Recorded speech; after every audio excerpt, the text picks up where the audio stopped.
estar en la casa del Señor. Qué bueno es reconocer que el Señor nos ama tanto, por eso nos ha permitido conocerle y estar aquí en su casa. Vamos a considerar un tema muy particular en esta noche. Yo en realidad felicito a tantos muchachos y chicas que están aquí. Qué bueno que hayan escogido estar aquí esta noche. Parece que sería una reunión juvenil. Parece. Y bueno, hay un espíritu diferente de las otras reuniones, sin duda. Los jóvenes ponen la alegría, el dinamismo, la chispa, y nosotros los mayores ya tenemos que recordar nuestros años pasados. ¿No es cierto? Que teníamos otra forma de vida, otra manera de diversiones y otra manera de ser. Pero gracias por estar.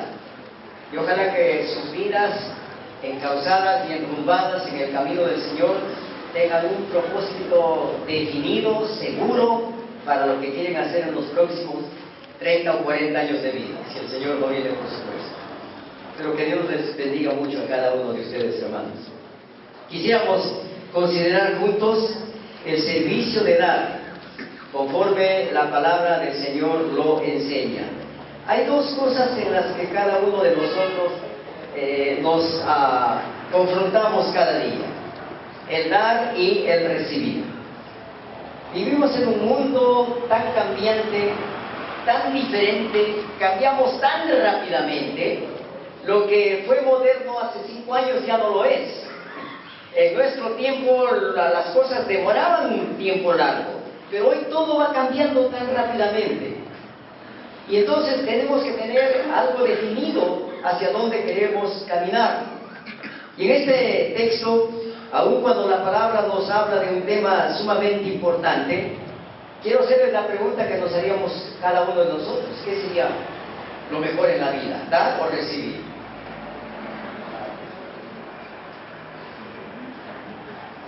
¿Qué quiere usted? ¿Recibir o dar? Dar. ¿Tienen algo que pueden dar? ¿Qué quieres dar? No, tal vez estamos mentalizados con la palabra, ¿no es cierto? Que dice, más bienaventurado es dar que recibir. Pero en la práctica, seamos sinceros, ¿nos gusta dar? No. Ustedes, en su cumpleaños, preparan una rica comida, con postres, con pasteles, y usted dice, voy a invitar a 50 y vienen 80. Usted está feliz porque va a dar comida y nadie le trae un regalo. ¿Cómo se siente después? Usted no da gracias. Dice, Señor, gracias porque vinieron 80, yo preparé para 50 y tú hiciste alcanzar. Gracias, Señor. No me dieron ni un regalo, pero eso no es importante para mí. No. Usted espera algo. Si es honesto, espera algo. Ahí se muestra nuestra actitud. Dar por recibir. En realidad, según la palabra dar, es algo muy hermoso. Pero queremos ver cómo es el dar que a Dios le agrada. ¿Cómo es mirar frente a lo que Dios exige? Y déjenme leer, por favor, unos versos de 2 de Corintios capítulo 8. Si tienen ahí o si no pueden leer en la pantalla acá, dice: asimismo, hermanos, os hacemos saber la gracia de Dios que ha sido dado a las iglesias de Macedonia, que en grande prueba de tribulación, la abundancia de su gozo y su profunda pobreza abundaron en riquezas de generosidad. Pues doy testimonio de que con agrado andaron conforme a sus riquezas, y aún más allá de sus fuerzas, pidiéndonos que con muchos ruegos les concediésemos el privilegio de participar en este servicio para los santos, y no como lo esperábamos, sino que asimismo se dieron primeramente al Señor y luego a nosotros por la voluntad de Dios. De manera que exhortamos a Tito, para que tal como comenzó antes, asimismo acabe también entre vosotros esta obra de gracia. Por lo tanto, como en todo abundáis, en fe, en palabra, en ciencia, en toda sabiduría y en vuestro amor para con nosotros, abundad también en esta gracia. Pablo comienza diciendo: hermanos queridos, les hago saber la gracia de Dios que ha sido, cierto, dado a las iglesias de Macedonia. Estas iglesias, unas 3 congregaciones, vivían en realidad en una situación muy difícil, muy complicada. En realidad tenían tanta necesidad, pasaban muchas pruebas y tribulaciones, eso es lo que dice la palabra del Señor, en grande prueba de tribulación, grande prueba de tribulación. Quizá nosotros no entendemos qué significan estas palabras. No era una tribulación leve, era grande. Nosotros a veces no sabemos qué hacer con pequeños problemas. No sabemos qué hacer. Lo mejor es tomarse algunas pastillas y píldoras y ver qué pasa. Lo mejor es colgarnos. Lo mejor es tomar otras decisiones fatales. Grande prueba de tribulación. ¿Qué hacer en medio de esa situación, hermanos? ¿Qué hacer cuando le parece que ya no hay esperanza de nada, que todo está perdido? ¿Por qué es que estos hermanos en Macedonia tenían esa situación de grande prueba de tribulación? Bueno, había conflictos, serios conflictos. Las guerras civiles eran muy seguidas ahí. La guerra produce este tipo de conflictos y tribulaciones. Además, el gobierno les ponía muchos impuestos muy altos. No eran gente muy acomodada, eran gente muy pobre. Y en medio de esta situación, ellos enfrentaban esta prueba de tribulación.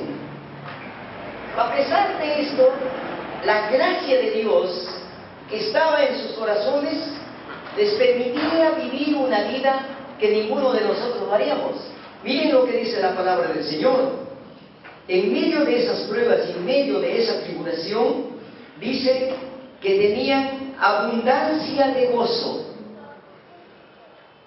Esto es contradictorio, ¿verdad? ¿Cómo es posible que en medio de una situación tan complicada, tan difícil, que ya aparentemente no tienes ninguna solución al asunto, podías disfrutar de un gozo profundo que era contagiante a los demás? Eso no es una característica del ser humano.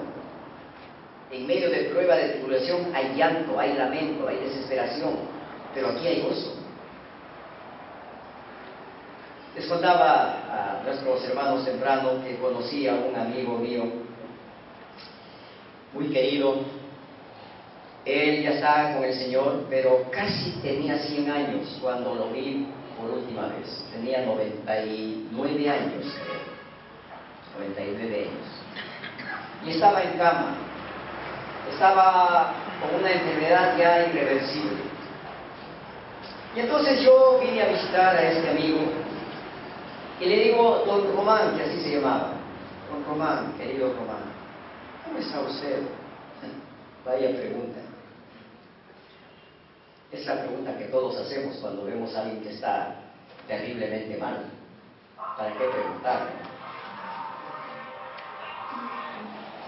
Pero déjenme decirles que esta pregunta tuvo una respuesta sorprendente para mí. Si usted ve a alguien que está moribundo en el hospital y dice: ¿cómo está?, va a decir: muy mal. Pero ¿sabe qué me dijo Román Girón?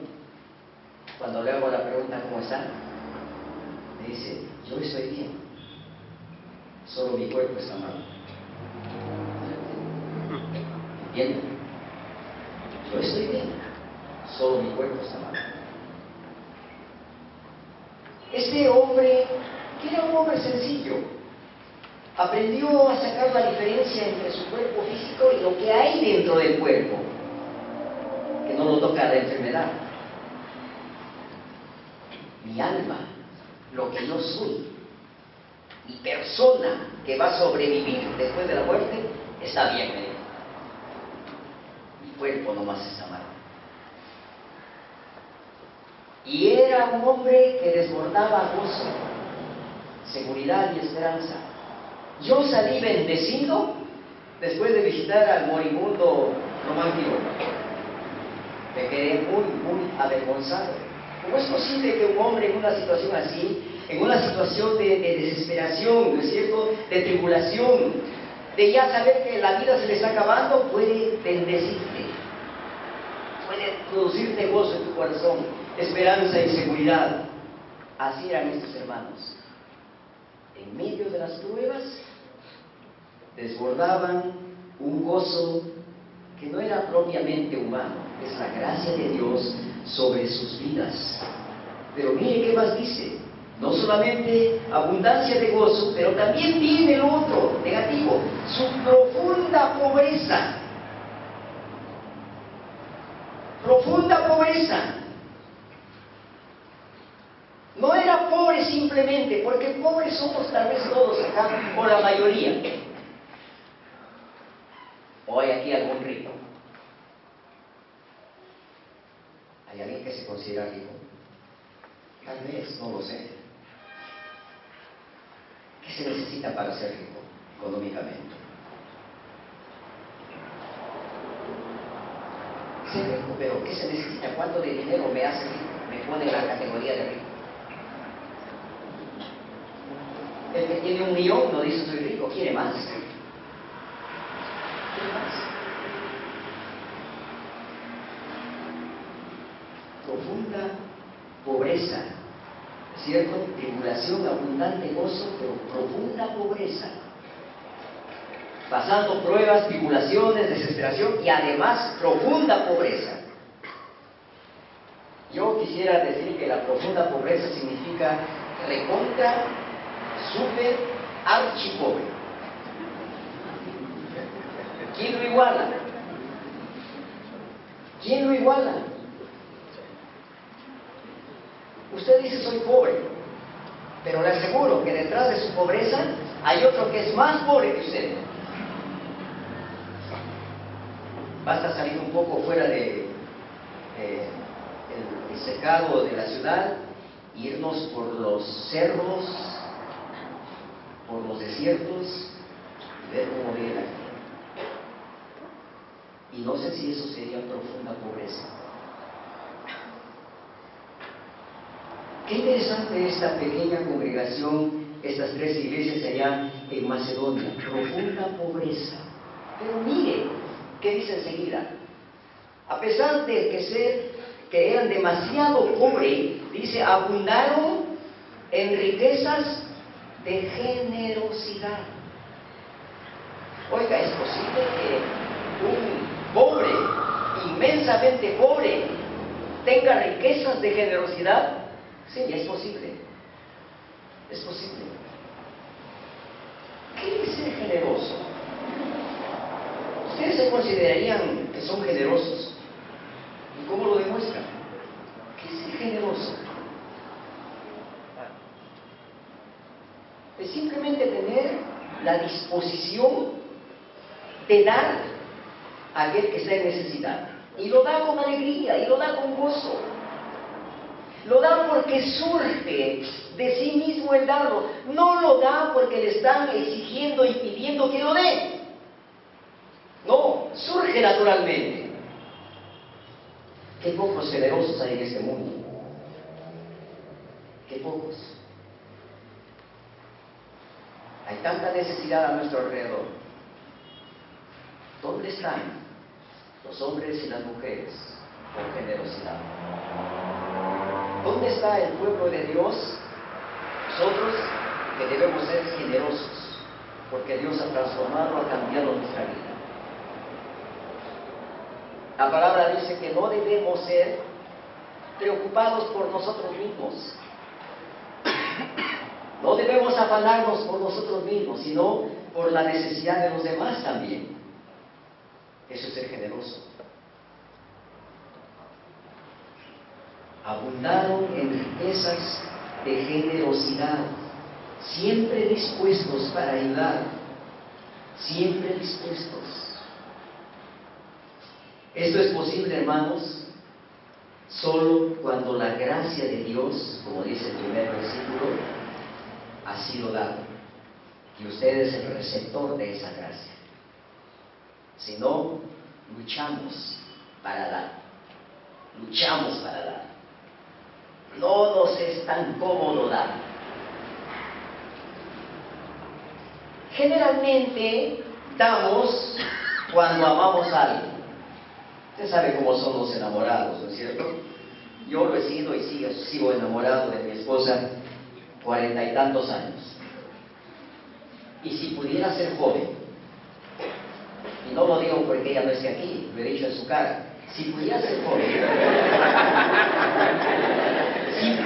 joven, haría todo lo posible por buscarla y volver a conquistarla. Pero no es posible, así que la sigo amando ahí y sigue en ella para mí, a pesar de que no es cierto. Pero conozco, en la consejería matrimonial, conozco y puedo decir que muchos y muchas no harían eso. Qué poco duró el amor, ¿no? Qué poco. La gracia de Dios, cuando se derrama, todo lo hace con amor. Cualquier cosa que le satisfaga a la persona que ama, lo va a dar. Lo va a dar. Usted buscaba un regalito que era costoso. Yo me acuerdo del primer regalo que tuve que darle a mi esposa. Me costó ahorrar centavo por centavo. Centavo por centavo.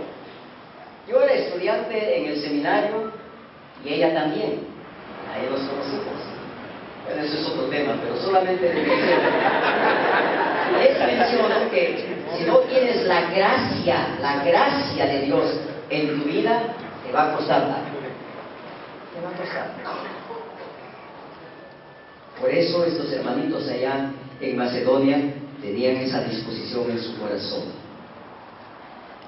Tribulación, gozo, pobreza, generosidad. Aparentemente cosas que no conjugan la una con la otra. Pero nos están demostrando que en medio de tal o cual situación sobresalía la característica y la cualidad positiva que todos debemos tener, sobre todo nosotros como creyentes, como hijos de Dios, sobre todo. Así que dar es una gracia que hemos recibido de Dios. En segundo lugar, quisiéramos ver la manera bíblica de expresar esa generosidad. ¿Cómo se muestra la generosidad? Miren el versículo 3.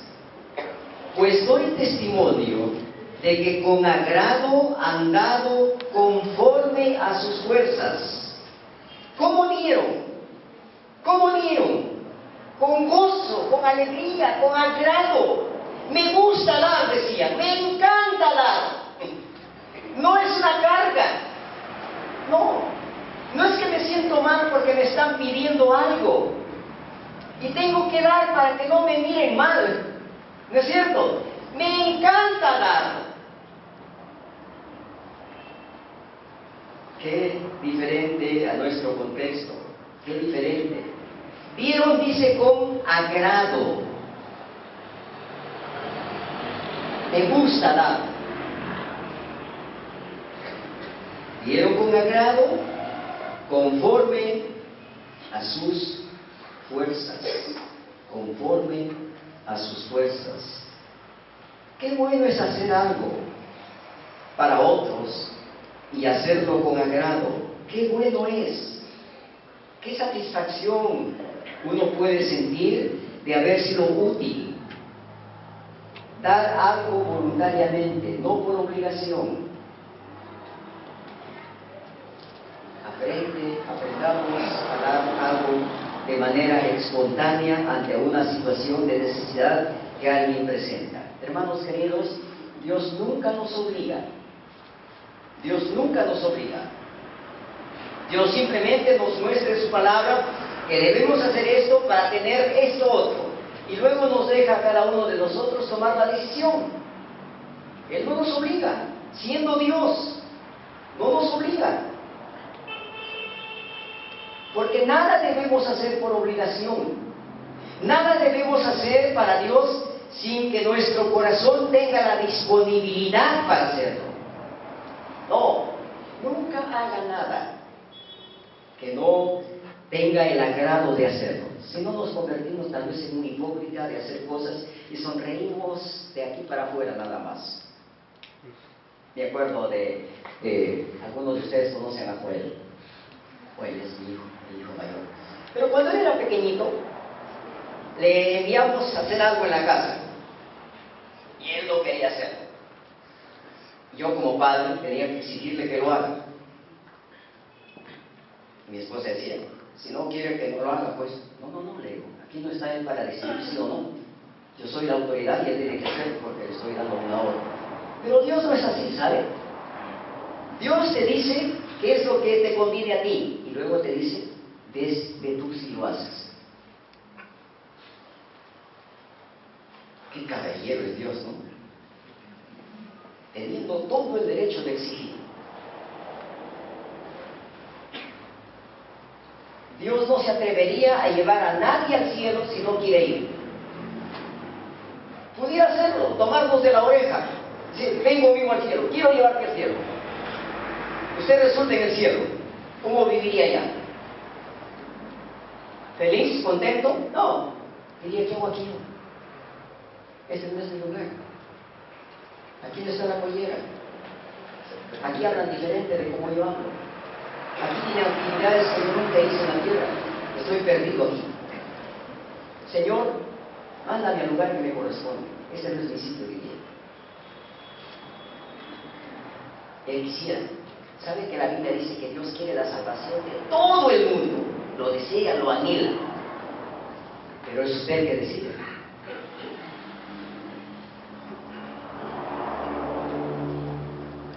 Qué interesante esta congregación. Con agrado conforme a sus fuerzas. Es proporcional dar. Tú quieres dar, da lo que dispones y lo que tienes de acuerdo a tu capacidad y de acuerdo a tus fuerzas, ¿no es cierto? Pero en realidad tenemos que entender, y permítanme hacer aquí un paréntesis, porque el dar nos está haciendo pensar a cada uno de nosotros de dinero, probablemente dinero y el diezmo. Ese es un tema aparte, pero solamente quisiera añadir un asunto aquí. Cuando usted y yo damos el diezmo, que es del Señor, no es nuestro, estamos entregándole a Él lo que Él nos dio. Nada más. Miren lo que es el Señor, la confianza que quiere tener con nosotros. Dice, aquí te doy todo lo que tú has recibido. De eso que has recibido, esta cantidad, la 10ª parte, es mía, no es tuya. Pero me lo da Dios. Me lo da. Entonces, como yo soy lo que digo en profunda pobreza, digo, Señor, me hace falta. Así que déjame tomar lo que es tuyo. Ya no le doy lo que es de Él completo. Ya no le doy. Y puedo decir, Señor, te lo devuelvo la próxima semana o el próximo mes. Lo devuelvo. Puedes tomar, dice la palabra, puedes tomar, pero me lo devuelves quintuplicado. ¡Ah, caramba! Es un gran financista Dios.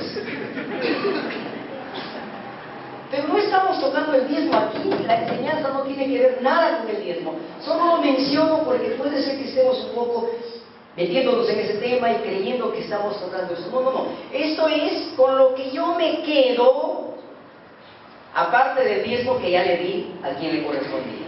¿Qué hago con eso? De ahí tengo que dar. De ahí tiene que venir conforme a mis fuerzas, no del diezmo. No, de ninguna manera no. El libro de Lucas, el capítulo 6 y el versículo 38, permitirían leer este versículo, dice así: dad y se os dará. Dad y se os dará, medida buena, apretada, remecida y rebosando darán en vuestro regazo, porque con la misma medida con que medís, se volverá a medir. De acuerdo a como tú des, vas a recibir. Esa es la enseñanza. Tú das mucho, tendrás mucho. Pero usted da poco, tendrá poco, aunque quiera recibir más. Dios es justo, muy justo. Y lo que dice, lo va a cumplir indefectiblemente. No debemos confundir entonces el diezmo con las ofrendas. Pero es interesante otra vez, volviendo a Corintios 8, dice, dieron conforme a sus fuerzas, y mire eso, y aún más allá de sus fuerzas. Ahora, dar de acuerdo a mi fuerza es entendible y es comprensible. No puedo más. Señor, tú lo sabes, no puedo más. Pero Dios sabe que puedo más. Dios sabe que puedo más. Pudiéramos decir como el equipo del Cienciano hace unos años atrás, todos allá en el estadio comenzaron a gritar, ¡sí se puede! ¡Sí se puede! ¡Sí se puede! Y pudieron. ¿No es cierto? Dios dice, puedes. Tú puedes. No, Señor, no puedo. Tú puedes, dice Dios. Porque cuando tú te dispones a hacer más allá de tus fuerzas, dice Dios, yo voy a darte las fuerzas que te faltan. Yo voy a dar. Y aún más allá de sus fuerzas, el dar de la manera que a Dios agrada implica un poco de sacrificio. Si tú das y no te duele, no, tiene que tener un poco de dolor.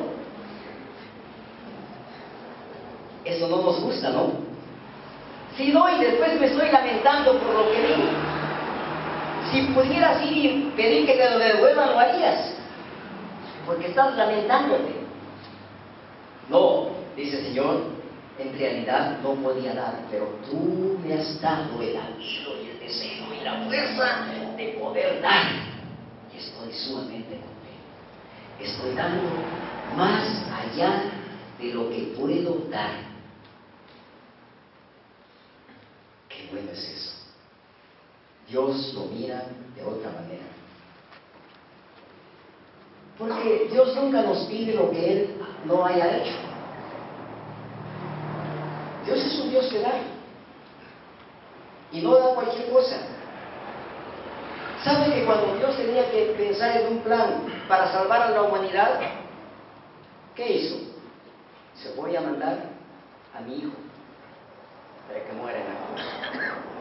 Y cuando Jesús estuvo aquí, sabiendo que va a ir a la cruz, dice la palabra que tomó la decisión con firmeza, pero con alegría, de ir a la cruz y rendir su vida hacia allá por la humanidad. No había lamento. No. Aprender a dar de acuerdo a nuestras fuerzas, pero también sacrificialmente, aún más allá de nuestras propias fuerzas. Pon una porción de sacrificio en lo que des y tendrás mucho más bendición en tu propia vida. Muchos estamos sin sacrificio. Hay en la Biblia una historia que sin duda es un desafío para cada uno de nosotros. En una congregación en el tiempo de Jesús, que se reunían para alabar y adorar al Señor y también para recoger las ofrendas para el Señor. La ofrenda evalúa y mide la calidad y el termómetro de tu amor por el Señor. La ofrenda. Y entonces se llega el momento de las ofrendas y todos están alegres para dar, contentos y felices. Hacían su cola ya viniendo a depositar su ofrenda aquí en el altar. Y Jesús estaba en un lado con sus discípulos observando, y en el otro lado tal vez los fariseos, los escribas también observando, a ver quién se queda allá en el asiento y no sale acá. ¿Cierto? Y en la fila pues hay todo tipo de personas. Hay adultos, hay niños, hay hombres, hay mujeres, hay ricos y hay pobres. Porque todos tienen algo para dar. Así que cuando aparece esa mujercita allá, el Señor la mira y le dice a Pedro, quiero que sepas algo de eso. Esa mujercita ha dado más que todos. ¿Puedes pensar cómo reaccionó la mente de Pedro? Yo me imagino que Pedro dijo: Jesús anda mal de matemáticas. ¿Cómo puede decir Jesús que esa sola mujer haya dado más que todos? Y conociendo Jesús el pensamiento de Pedro, le explica por qué había dicho eso. Y dice: Pedro, quiero que entiendas, todos los que dieron han dado de lo que les sobraba, pero esa mujer ha dado lo único y lo último que le quedaba.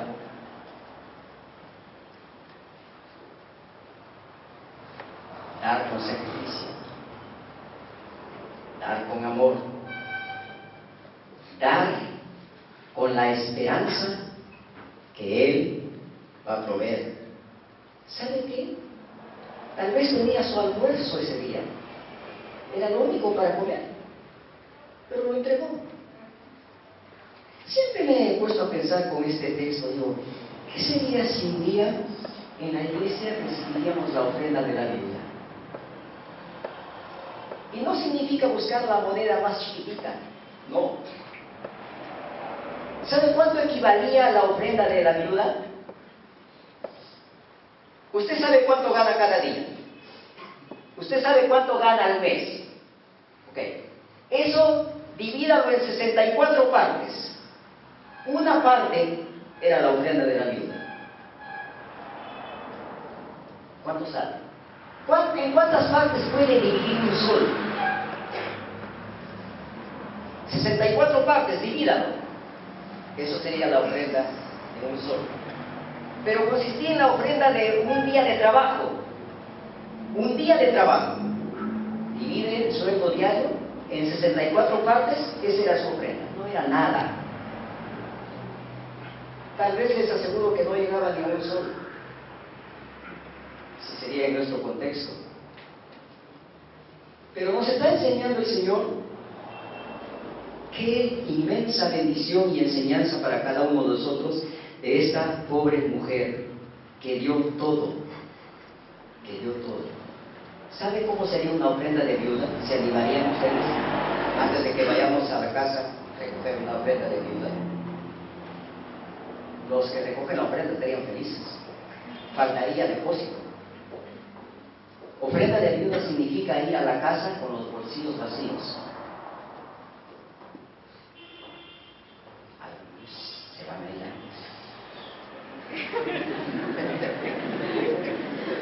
antes de que se recoja. No se asusten, no vamos a hacerlo. Cuando traigan ahí, sin aviso. Hasta la tarjeta de crédito se queda.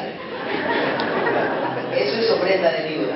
Señor, no me llevo nada, pero tú vas conmigo. Y eso es mucho mejor que nada, por supuesto. Teniéndolo a Él, lo tenemos todo. Pero miren lo que dice. Es increíble. Dice el versículo 4: pidiéndonos con muchos ruegos que les concediésemos el privilegio de participar en este servicio de dar para los santos. Yo puedo imaginar a los hermanos encargados de la ofrenda y decir: hermanito, tú no ves, porque tú eres muy pobre, ¿cómo vas a dar? Y rogaba, la congregación rogaba: déjennos dar. Queremos recibir la bendición del Señor, déjennos dar. Allá en Jerusalén están los hermanos con necesidad. Aunque nuestra ofrenda es pobre, es pequeña, pero servirá de algo. Y hermano, cuando tú das a Dios algo, aunque para ti no te sirve, cuando Dios lo toma, le da un valor inmenso. Eso está mostrado en la Biblia. ¿Recuerdan esta historia? Tengo un poquito de tiempo, ¿no? Esta está en la Biblia. En la iglesia primitiva había una pareja, famosa pareja, Ananías y Zafira.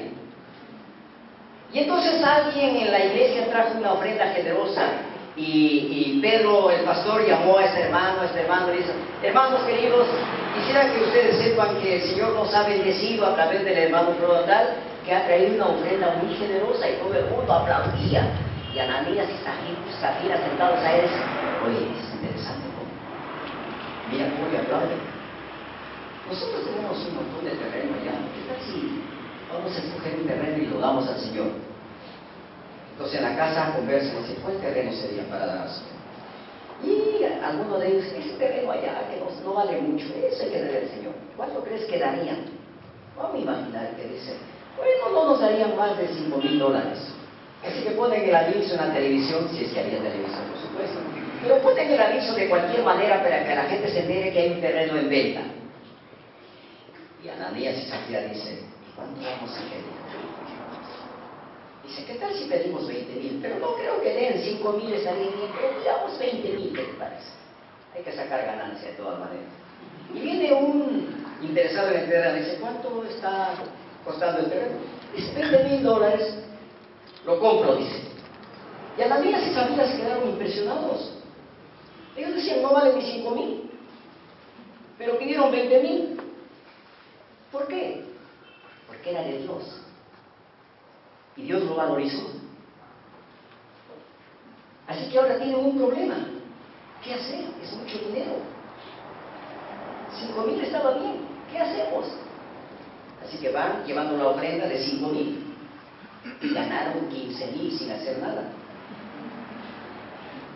¿Conocen la historia? Y cuando el pastor le dice a Ananías: ¿es esta toda la ofrenda? Y dice: sí. Y le dice el pastor: ¿y por qué has mentido al Espíritu? Y en ese momento cayó muerto, fulminado, por haber mentido y robado. Más tarde, como no llegaba el esposo, viene Zafira. Dice: pastor, ¿no ha venido por acá mi esposo? Sí, le dice: aquí estuvo, pero ya lo han enterrado. Y los que lo han enterrado vienen a llevarte a ti también. Querido hermano, lo que para ti no tiene mucho valor, cuando lo entregas a Dios, lo valoriza. Le da un valor inmenso.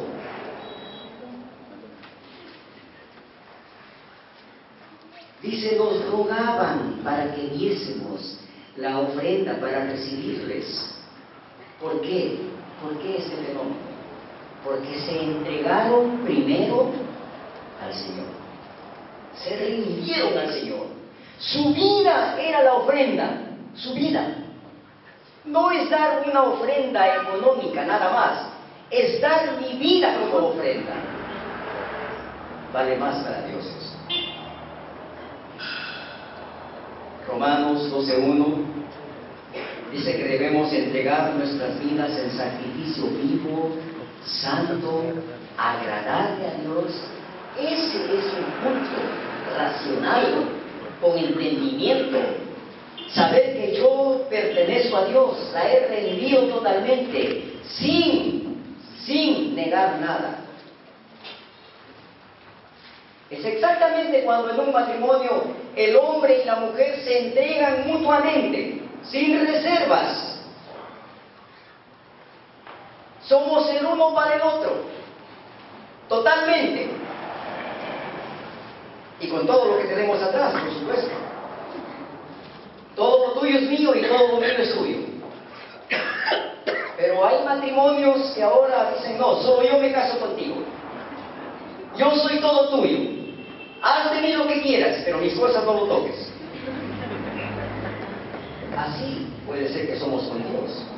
Señor, aquí estoy yo, pero tengo estas cositas allá que déjame a mí controlarlas y administrarlas. Ahí, por favor, todavía no entres, Señor. Déjame a mí manejar ese asunto. ¿Usted cree que esa es una entrega verdadera? No. Nos engañamos.